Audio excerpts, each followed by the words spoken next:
So, hi guys! Meron ako i-flex pala ngayon na wafer protein bar. So, sa mga nagkakaldef dyan, tsaka nagda-diet, perfect to pang partner sa diet nyo or sa meal nyo. Okay, so, ito yung wafer protein bar. Meron siyang 7% na cocoa added, tapos zero trans fat siya. So, kung nagka-crave ka ng mga sweets, chocolates, ito na lang kainin mo, B. Ito na lang, zero trans fat pa. So, sa isang box, guys, ayan, ito yung laman niya, ayan. So, meron siyang 14 pieces sa isang box. So, pangalawang order ko na to.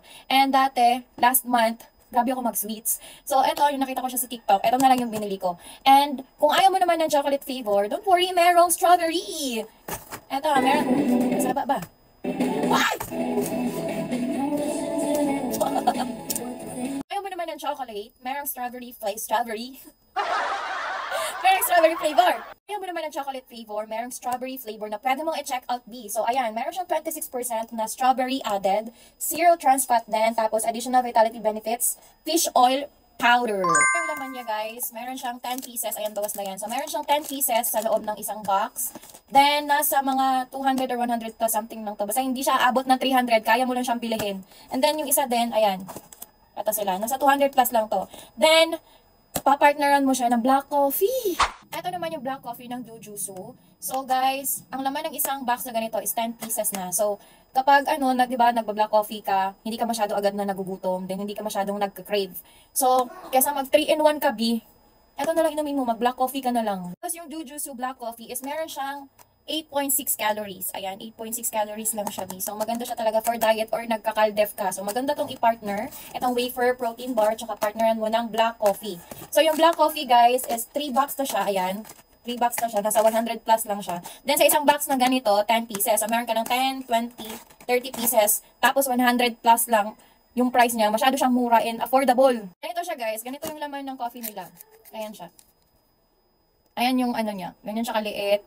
Tapos, hindi siya masyadong mapait. Sakto lang yung lasa niya. Parang black coffee lang siya na normal. Pero, mas masarap to kaysa sa Nescafe. Uy! Last month ako nag-start mag-inom netong black coffee ng Jujutsu. So, last month, yung timbang ko is 61. Then, current weight ko ngayon is 59.85 something. Basta 59. So, bumaba talaga. Kahit konti man lang bumaba. B. So, weight goal natin this year is to lose weight. Ha? Magpaano ka, B? Magpababa ka ng timbang dahil mukha ka ng pigulak dyan. Last month, grabe ka bloated yung tiyan ko. And then, nag-start ako mag-inom netong Juju. So, medyo okay naman na siya. So, papakita ko sa inyo yung, ko last month, yung nag-video ko last month na gaano kalaki yung tiyan ko and now.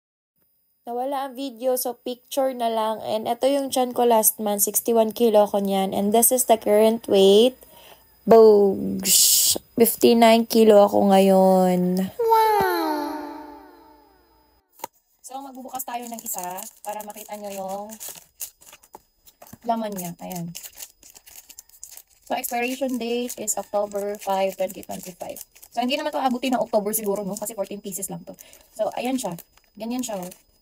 Ganito siya. Para lang siyang yung, literal na wafer na nabibili nyo sa mga, tindahan or supermarket. So, ganyan siya.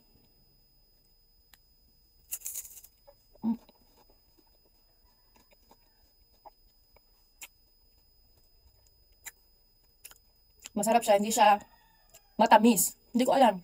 Hindi siya masyadong matamis. Basta siya, lasang kokwa, ganun. Hindi ko na bubuksan yung strawberry. Ganito din naman yung strawberry flavor lang.